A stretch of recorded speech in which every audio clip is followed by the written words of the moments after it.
Hey everyone, it's Will, Gamer Dad, with another video for you. So in today's video, we're going to have the final boss fight for the Future Mythos final chapter, chapter 7, and I will have the story walkthrough in another video.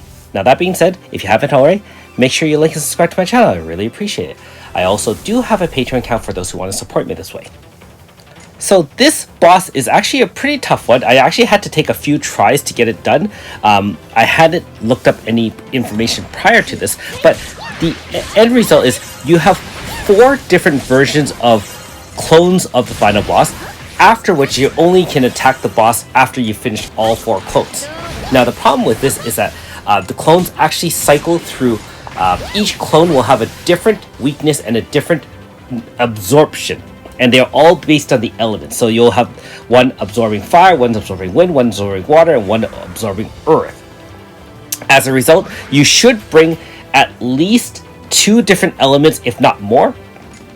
And I would highly recommend using a weapon zone to take on this boss, because if you use an elemental zone, when your final element comes and you say you use an all-wind team, for example, the last minion's resistance will be wind, in which case you're completely unable to defeat the boss.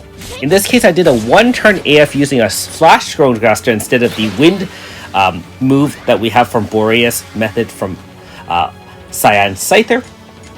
Note that the boss actually casts buffs on the minions as well if you don't do a 1-turn AF. At the start of each round of the summoning, it summons it first, then it gives a 10-hit barrier plus a 3-hit status shield, followed by the minion will actually summon its own elemental zone, and the boss behind it will kind of put your resistance down to that element. And then finally, the boss will now lock in whatever active zone it is, followed by the minion attacking you.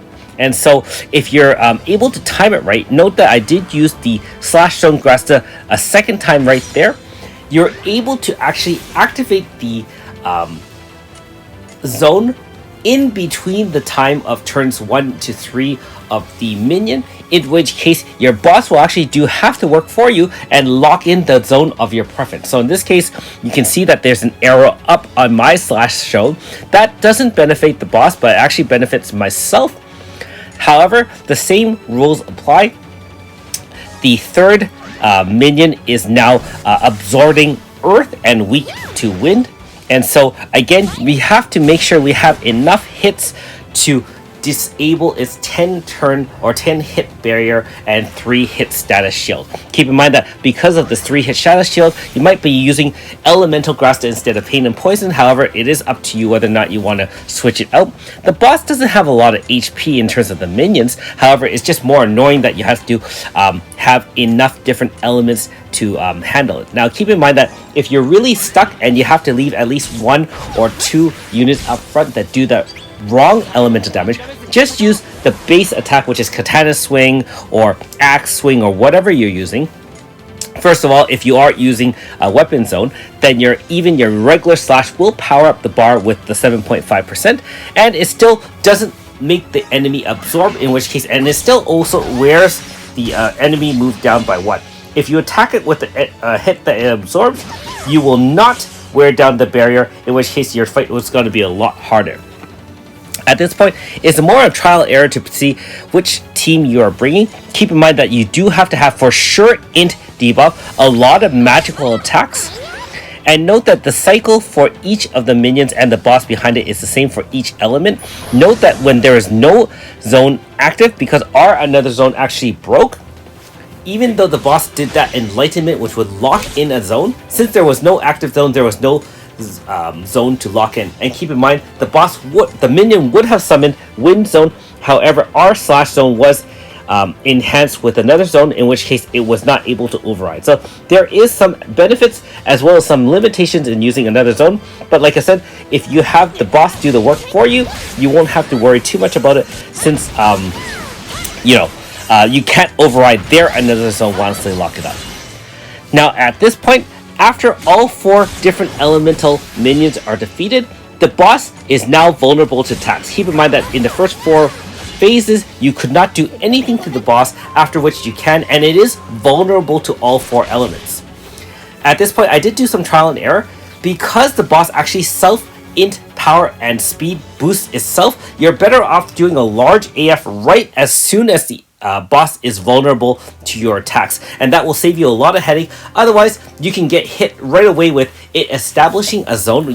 Fire zone especially first, in which case it will hit you, establish zone, and do an AoE, which usually wipes out your team, even with some mitigation due to its power, speed, and int boost. So I lost quite a few times, in which case I decided to just AF right there, save your AF until then, use your first turn AF, set everything up, and hopefully you'll be able to defeat this boss without too much trouble.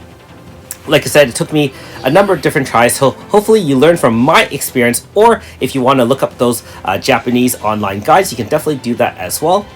I'm sure that you can do this with a free team. Again, you have Slash Zone Grasta would probably be your best bet. There is also that Pierce Grasta that's available, but in terms of free to play, you're going to be using Slash Zone, and just like I said, bring in different elements. Or you can actually use non-elemental attacks. I'm assuming things like the Tales of or Dragon God Slash, all of those, and especially Tales of having those multi-hits will probably do very well for that team. I personally haven't tried it. I just decided to try to, use a fun team, or what I thought was going to be a good team, and just modify along the way to beat this boss. So here's the Grasta setup. Probably not optimized because realistically I was just running through the story. But like I said, I did defeat it after some trial and error, and hopefully you do too. Thanks for watching. We'll see you next time.